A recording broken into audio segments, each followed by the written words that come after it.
Okay, in this video, we're going to talk about the quadrants. Just like on a coordinate plane, we have quadrant 1, quadrant 2, quadrant 3, quadrant 4. We've got an x-axis and we've got a y-axis. So we've got our x, we've got our y. We've got our positive x, our positive y, negative x, and negative y. So in quadrant 1, we talk about x's and y's being positive. In quadrant 2, negative x but positive y. Quadrant 3, both x and y are negative. And in quadrant 4, we've got a positive x and a negative y. Those are our ordered pairs. But now we're talking about an amount of rotation. So the amount of rotation is 0 to pi over 2. So if you're going to rotate between 0 and pi over 2 in a positive manner, you're going to end up in quadrant 1. If you're between pi over 2 and pi, you'll be in quadrant 2. Pi and 3 pi over 2, in between those angles, you'll be in quadrant 3. And between 3 pi over 2 and 2 pi, you'll be in quadrant 4. So quadrant 1, your terminal side would land right in that yellow area. If your terminal side ends in quadrant 2, your angle is going to be between pi over 2 and pi radians. And then we've got quadrant 3 being between 3 pi over 2 and pi. That means your terminal side would land somewhere in this area. And then you'd have quadrant 4 right there. So we've got an angle falling somewhere in that quadrant. So here's our 0, and then all the way around would be 2 pi. We've got pi over 2 up here, we've got pi, and we've got 3 pi over 2. Good practice right there. So let's estimate the angle in both degrees and radians. If I had to, and then we'll talk about which quadrant angles are going to fall in. So if I had to talk about this angle right here, this angle would be more than 90 degrees, right? More than 90 degrees, but less than 180 degrees. So this angle looks like it would be 90 degrees plus another 45. I'm going to say that this entire angle right here is about 135 degrees. That's in degrees. Now in radians, when I look at 135 degrees is the same thing as 3 pi over 4. So 130 degrees or 3 pi over 4 radians. And we don't have to write the word radians after it. We can just put 3 pi over 4 because it's understood. It doesn't have the degree mark that it's in radians. Now this next angle, if I draw that vertical and the horizontal, this next angle is most definitely less than 90 degrees. In fact, I think that this amount of turn, it doesn't look like it's as much as 45 degrees. I think this is about a 30-degree angle. This is turning counterclockwise, so it's going to be positive. So I would say that this angle is about 30 degrees. And 30 degrees, if I go back a page, 30 degrees corresponds to 1 pi over 6. And if I look at my circle right here, 30 degrees right here is the same position as pi over 6 radians. We have got some loud planes going overhead tonight.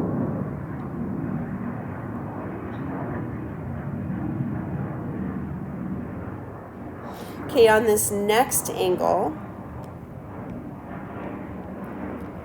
this angle is not a positive angle. This one's going to be a negative angle, and it's going to be an amount of rotation. It looks like it's more than 45 degrees. So if I look up here, more than a 45-degree turn, about 15 degrees more than a 45-degree turn would be about 60 degrees. But 60 degrees, remember, is going to be a positive turn. Because we're going clockwise, it's a negative turn, so it would be a negative 60 degrees. And in radians, that's about negative pi over 3, because pi over 3 corresponds to 60 degrees. And this last example is one of my most favorites because I call this a snail or an arc. You can call it an arc as well. But this tells you the amount of rotation. So this amount of rotation, this is turning a full revolution and then a little more. So I need to know what that little more is so that I can add it to the full rotation. So this part right here, let's use purple. This purple part right here would be 360 degrees. Now it's going counterclockwise, so that's going to be positive. So I've got about 360 degrees plus this orange part right here, which is about 45 degrees, plus 45 degrees. So 360 degrees plus 45 degrees is about 405 degrees. About 405 degrees. And in radians, the purple part in radians, instead of 360 degrees, that would be the same thing as 2 pi plus that 45 degrees in radians is pi over 4. 2 pi plus pi over 4 is the same thing as 8 pi over 4 plus pi over 4. And 8 pi over 4 plus 1 pi over 4 is about 9 pi over 4 radians. So there's our estimates for each one of these in both degrees and radians. Fantastic. Now we want to determine where each angle lies, which quadrant each angle lies in. And these are the ones we're going to be working with. 11 pi over 4, negative 13 pi over 9, negative 2, and 3.5. So notice how all 4 of these are in radians because none of them have a degree mark. None of them have a degree mark. So I'm going to have to go to another page. As a matter of fact, I'm going to take a snapshot of this and take it to another page so that I can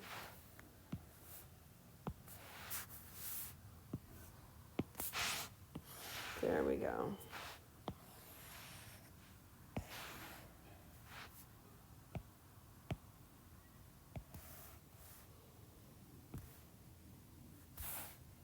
There. So that I can actually kind of work on this and show you. So we're going to determine which quadrant each angle lies in. So I'm going to draw a unit circle.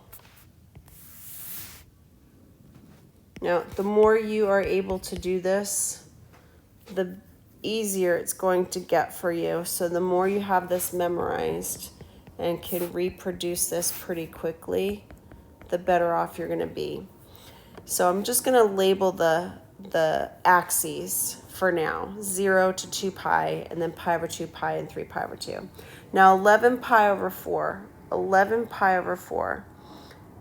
If I count around, I would have 1 pi over 4, 2 pi over 4, 3 pi over 4, 4 pi over 4, 5 pi over 4, 6 pi over 4, 7 pi over 4, 8 pi over 4, 9 pi over 4. So it's going to fall, the terminal angle is going to fall in quadrant 1. And my arc that I'm going to draw this angle with is not just this part, because that's not 11 pi over 4. That's only 1 pi over 4. If I want the full 11 pi over 4, I have to show that full rotation going around. So I have to show all the pi over 4s on the way to 11 pi over 4. So 1, 2, 3, 4, 5, 6, 7, 8. That was 9 pi over 4. I needed 10 pi over 4, 11 pi over 4. I'm going to quadrant off here. Let's try this again. 1 pi over 4, 2 pi over 4, 3, 4, 5, 6, 7, 8, 9 pi over 4, 10 pi over 4, 11 pi over 4. I needed 11 pi over 4, not 9 pi over 4. So my angle is going to fall in that quadrant, smack dab in the middle. I'm going to try and do a better job at that. There we go, smack dab in the middle. So I'm going to show the full rotation plus a few more pi over 4s to get me to 11 pi over 4. So that's in quadrant 2. So that angle lies in quadrant 2. Now going slow, checking your answer is going to help you find any mistakes you have when you're counting. Okay, let's do this again, this time with negative 13 pi over 9. Now, negative 13 pi over 9, two things are happening there. Number one, I've got a negative angle. So instead of going counterclockwise, I'm going to go clockwise. Second is, I'm talking about pi over 9s. So I'm going to convert so that I can see this. The pi over 4 wasn't difficult because we know where the pi over 4s are. But I'm not quite sure where the pi over 9s are. So instead of making that pi right here, I'm going to make it 9 pi over 9. 9 pi over 9. Now, am I allowed to do that? Yeah, I am. I'm allowed to do that. 9 pi over 9. And then this would be, instead of a full 2 pi revolution, if I make that in ninths, that would be 18 pi over 9, because 18 pi over 9 is the same thing as 2 pi. Now, I'm not quite sure where to count here, but I know I need 13. And I know I'm going this way because of that negative. So if I go this way, I've got negative 9 pi over 9, and I need another 4. Well, what's halfway between 0 and 9? So if I'm coming this way, I'm going to have 4.5 pi over 9. So that would be negative 4.5 over 9, negative 9.9 pi over 9. And then this would be negative 13.5 pi over 9. And then add another 4.5, and I would get negative 18 pi over 9. So I put my negatives in there because I'm going clockwise versus counterclockwise. So here's negative 9, and then if I need negative 13, negative 13 is going to be halfway, or not halfway, but it's going to be between negative 9 and negative 13.5. So it's going to fall somewhere closer to the y-axis up here. So my terminal side of my angle will fall right about there, really close to that y-axis, but not quite getting there. So I went around not quite one time. I started here and I went around, and my arc, or my snail, starts at the positive x-axis and then it turns clockwise because of the negative, and the amount of rotation is 13 pi over 9. So that would be your 13 pi over 9. So that would be also quadrant 2. Just a coincidence. Not everything falls in quadrant 2. Okay, so we're going to take this. Oh, no. I want to take this. Let's try it again. Take this. Resize it. There we go. Now negative 2. Negative 2, negative 2, negative 2. So we've got negative 2 radians. Negative 2 radians is going to, we're going to once again start at the positive x-axis, but we're going to be turning this way because of that negative, right? So we're going to turn that way. So 0, and then this would be pi over 2. So negative pi over 2, and then I've got negative pi. Oh, there's no pi's here, so let me make this a number. Negative 3.14. That's the same thing as pi. Now we're talking numbers without pi, numbers without pi. So the equivalent. Well, what's half of 3.14? This is going to be a number you're going to want to know. Negative 1.57. So negative pi over 2 is about negative 1.57. So if that's negative 1.57, negative 3.14, press pause and see if you can figure out what this one is. And this one, when you go all the way around, not in terms of pi, but in the approximate decimal. Okay, for those of you who are press pause and you came back, that is a good thing. So let's check to see what you put right up here. I would have put 4.71, and that would be a negative because we're turning clockwise. And then this last one would have been negative 6.28 radians. So where would negative 2 radians fall? Negative 2 radians is going to be between the negative 1.57 and the negative 3.14. So it's going to be somewhere over here, and it's going to be closer to the negative 1.57. So it's not even a half a turn. It's going to start at the positive x-axis because that's where standard angle always starts, and then it's going to go clockwise because it's a negative angle, and its terminal side is going to end right there. Am I in a flight path? That's what I'm wondering right now. Am I in a flight path? And can you hear me, or can you just hear those jets? They are doing some serious flying tonight. It's a good thing, right? It's a good thing. Yeah.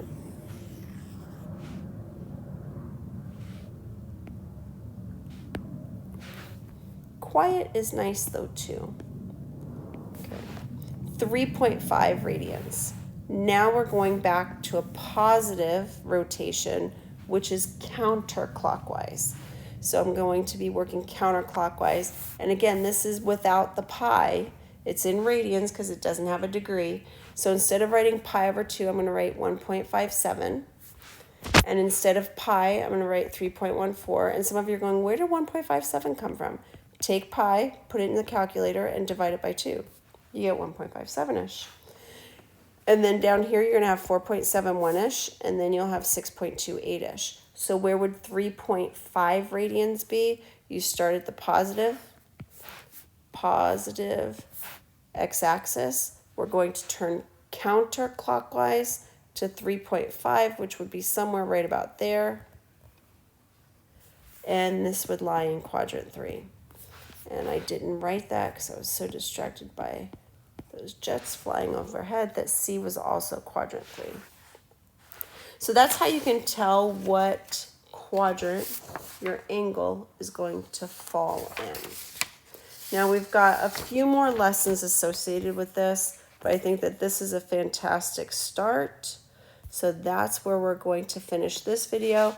In the next video, we'll talk about coterminal angles, complementary, supplementary angles, bring back some terminology from geometry, applying it to radians, not just degrees like we worked with in geometry. We'll be applying some of those concepts to radian mode instead of degree mode. And then conversion factors. Once we get to this last page, we'll be using our calculator, piece of cake, upside down. So we'll have a couple more videos completing this lesson. We're going to stop right here for now.